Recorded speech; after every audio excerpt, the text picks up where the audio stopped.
ஜோதிட நேயர்கள் அனைவருக்கும் வணக்கம். இன்னைக்கு நம்ம சேனல்ல என்ன பார்க்க போறோம் அப்படின்னு பாத்தீங்கன்னா, ஜூன் 21ஆம் தேதி ஆனி மாத பௌர்ணமியானது வருகிறது. இந்த ஆனி மாத பௌர்ணமி பாத்தீங்கன்னா ரொம்பவே ஒரு ஸ்பெஷலான நாளாகவே நம்ம பார்க்கலாங்க. அது ஏன் அப்படின்னு கேட்டீங்கன்னா, எப்போதுமே பௌர்ணமி பாத்தீங்கன்னா கடவுள் வழிபாட்டிற்கு உகந்த நாளாகவும் தெய்வத்திற்கு ஏற்ற நாளாகவும் இருக்கிறது. இந்த பௌர்ணமியில நாம எந்த ஒரு விஷயத்த நினைத்து செய்தாலும் பாத்தீங்கன்னா அது நிச்சயமா நிறைவேறும் அப்படின்னு சொல்லுவாங்க.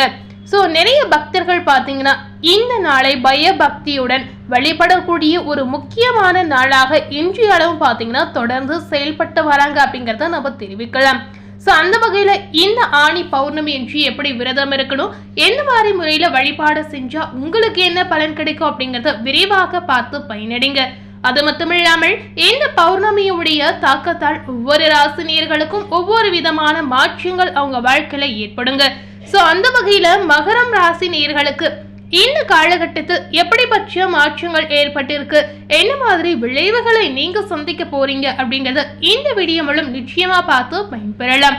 முதல்ல ஆனி பௌர்ணமி என்று எப்படி வழிபாடு செய்யணும் அப்படிங்கறத விரிவாக பார்க்கலாங்க.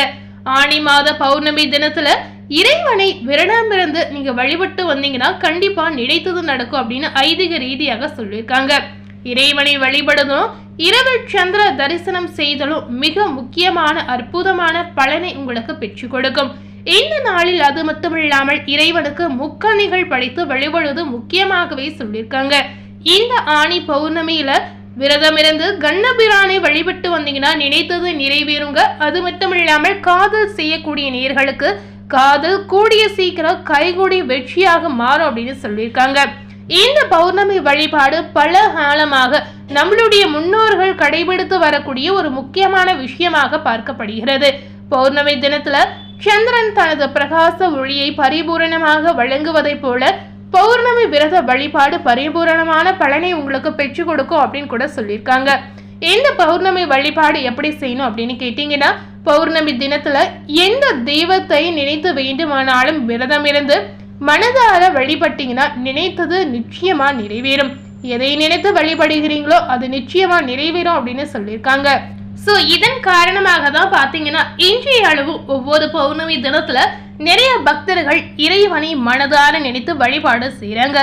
இந்த பௌர்ணமி நாளில் திருவண்ணாமலை கிரிவலம் நிறைய பக்தர்கள் இன்றைய அளவு மேற்கொண்டு வராங்க. சோ லட்சக்கணக்கான பக்தர்கள் மனமுருக வேண்டக்கூடிய ஒரு முக்கியமான நாளாக இந்த நாள் இருக்கிறது. இந்த ஆனி பௌர்ணமி அன்று எப்படி விரதம் இருக்கணும் அப்படின்னு கேட்டீங்கன்னா, பௌர்ணமி தினத்துல பொதுவாகவே அம்மன் வழிபாடு மேற்கொள்வது மிக நல்ல பலனை உங்களுக்கு பெற்றுக் கொடுக்கும். அன்று சிறப்பு பூஜை அன்னதானம் செய்வாங்க. பௌர்ணமி தினத்துல முறைப்படி பகல் முழுவதும் உண்ணாவிரதம் இருந்து மாலையில் கோவிலுக்கு சென்று இறைவனை வழிபட்டு இரவில் சந்திர தரிசனம் செய்து அதன் பிறகு உங்களுடைய விரதத்தை நீங்க நிச்சயமா நிறைவு செய்து கொள்ளலாங்க. இந்த ஆனி மாத பௌர்ணமி மூல நட்சத்திரத்தில் வருவதால் ஆனி பௌர்ணமி அன்று இறைவனுக்கு முக்கணிகள் படிப்பது முக்கியமாகவே சொல்லியிருக்காங்க. சோ அன்றைய தினம் வீட்டில் விளக்கேற்றி வழிபட்டு உங்களுக்கு விருப்பமான இறைவனுக்குரிய மந்திரங்களை சொல்லி கண்டிப்பா இந்த பௌர்ணமி வழிபாடு மேற்கொள்ளுங்க. இந்த பௌர்ணமி வழிபாடு அன்று எந்த கடவுளை நினைத்து நீங்க வழிபட்டாலும் உங்களுடைய வேண்டுதல் எதுவாக இருந்தாலும் நிச்சயமா நிறைவேறும் அப்படின்னு குறிப்பாகவே சொல்லியிருக்காங்க. சோ மறக்காமல் இந்த விஷயத்தை நீங்க பின்பற்றுங்க. இதனைத் தொடர்ந்து இந்த பௌர்ணமியுடைய தாக்கத்தால் மகரம் ராசி நேயர்களுக்கு என்ன பலன்கள் கிடைத்திருக்கு அப்படிங்கறத விரிவாக பார்க்கலாம். இந்த காலகட்டம் மகர ராசி நேயர்களுக்கு கிரக நிலை கிரக மாற்றங்கள் இரண்டுமே பாத்தீங்கன்னா வெவ்வேறு பாதையில இருப்பதாகவே நம்ம தெரிவிக்கலாம். சோ இதனுடைய தொடர்ச்சியாக பாத்தீங்கன்னா உங்களுக்கு பல்வேறு விதமான மாற்றங்கள் உங்க வாழ்வில் நிச்சயமா ஏற்படும். பொதுவாகவே மகர ராசி நேயர்கள் பார்த்தால் கடுமையானவர் போல் தோற்றம் அளிக்கக்கூடிய ஒரு அற்புதமான குணப்படைத்த நபராய் இருப்பாங்க. ஆனா உண்மையில பழகி பார்த்தா அவங்க ரொம்ப ரொம்ப இனிமையானவர்களா இருப்பார்கள். சோ உங்களுக்கு இந்த பௌர்ணமியுடைய தாக்கத்தால் எதிலும் சரியாக நீங்க செயல்படக்கூடிய வாய்ப்புகள் இருக்கிறது.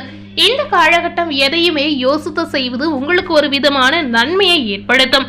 கோபமாக பேசுவதை தவிர்த்து நிதானமாக பேசி செயல்படுவது நீங்க செய்யக்கூடிய முயற்சிக்கும் நீங்க செய்யக்கூடிய காரியங்களுக்கும் பாத்தீங்கன்னா வெற்றிக்காக வழிவகுத்து கொடுக்கும் அப்படின்னு சொல்லியிருக்காங்க.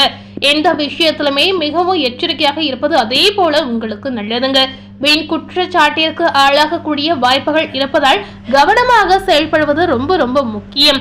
அது மட்டுமில்லாமல் மகர ராசினியர்களுக்கு குடும்பத்தில் ஏதாவது ஒரு வகையில திடீர் சச்சரவுகள் தோன்றலாம். அதற்கு நீங்க இடம் கொடுக்காமல் நடந்து கொள்வது ஒரு விதமான நன்மையை குடும்பத்தில் ஏற்படுத்தும். உடல் ஆரோக்கியத்துல கொஞ்சம் கவனமா இருந்துடுங்க. பொருட்களை அதே போல கவனமாக பார்த்து கொள்ளுங்க. பண விஷயத்துல உங்களுடைய கூடுமானவரை அடுத்தவரை நம்புவதை நீங்க தவிர்க்கணும். பணம் சார்ந்த விஷயத்துல மட்டுமே நீங்க நன்றாக யோசித்து செயல்படுவது அவசியம். யாரையும் நம்பாமல் உங்களை நீங்களே நம்பி செயல்படுவதுதான் இந்த காலகட்டத்தில் உங்களுக்கு நல்லதுங்க. உத்தியோகத்தில் இருக்கக்கூடிய மகர ராசினியர்களுக்கு பயணங்கள் செல்லும் போது வாகனங்களில் செல்லும் போதும் கவனம் தேவைங்க. தொலைதூர பயணங்கள் ஏதாவது செல்லணும் அப்படின்னு நினைத்தீங்கன்னா இந்த நேரத்துல நீங்க தவிர்ப்பது ரொம்ப ரொம்ப அவசியம். வேலை செய்யக்கூடிய இடத்தில் மன வருத்தம் ஏற்படும்படியான சூழ்நிலை உருவாகலாம். இதனால எச்சரிக்கை அவசியம். தொழில் வியாபாரத்தில் ஈடுபட்டு இருக்கக்கூடிய வாடிக்கையாளர்களிடம் நிதானமாக பேசி அனுசரித்து செல்வது ஒரு விதமான நன்மையை உங்களுக்கு ஏற்படுத்தும். எதிர்பார்த்த பணம் இந்த நேரத்தில் வருவதற்கு கொஞ்சம் தாமதமான காலகட்டத்தை எடுத்துக்கொள்ளும். பெண்களுக்கு கோபத்தை தவிர்த்து நிதானமாக பேசுவது உங்களுடைய காரிய வெற்றிக்கு உதவுங்க. யோசித்து செய்யக்கூடிய வேலைகள் கொஞ்சம் சாதகமாக முடியலாம். கலைத்துறையில இருக்கக்கூடிய மகரம் ராசினியர்களுக்கு நல்ல லாபம் இந்த காலகட்டத்தில் உங்களை தேடி வரும். அலைச்சல் அதிகரிக்கக்கூடிய வாய்ப்புகள் இருக்கிறது. ஆனா கடந்த காலத்தை விட கூடுதல் வருவாயை நீங்க நிச்சயமா பெறுவீங்க. புதிய ஒப்பந்தம் தொடங்குவதற்கு முன்னாடி ஒன்றுக்கு மேற்பட்டவர்களிடம் ஆலோசனை செய்வது அவசியம். இந்த மாதிரி புதிய முடிவு, புதிய தொழில் சார்ந்த விஷயம் ஏதாவது முயற்சி செய்தீங்கன்னா கண்டிப்பா நன்றாக யோசித்து உங்களுக்கு நெருக்கமானவர்களிடம் நீங்க இந்த மாதிரி விஷயத்துல ஆலோசனை கேட்கலாங்க. அது போலவே அரசியலில் உள்ளவர்களுக்கு நற்பெயர் எடுப்பதற்குண்டான சூழ்நிலை உருவாகலாம். எதிர்பார்த்த பதவிகள் இந்த நேரம் உங்களை சேரலாம். நல்ல நிலைக்கு உயர்த்தப்படக்கூடிய வாய்ப்புகள் அரசியல்வாதிகளுக்கு இருக்கிறது. மகரம் ராசியில் இருக்கக்கூடிய மாணவர்களுக்கு திட்டமிட்டு பாடங்களை படிப்பது உங்களுடைய வெற்றிக்கு உதவலாம். இதிலும் அவசரம் காட்டாமல் நிதானத்தை கடைபிடிப்பது இந்த மாதிரி நேரத்துல உங்களுக்கு நல்லதுங்க. இந்த காலகட்டம் நீங்க என்ன விஷயத்த பின்பற்றணும் அப்படின்னு கேட்டீங்கன்னா பேச்சை குறைத்துக் கொள்வது அவசியம்.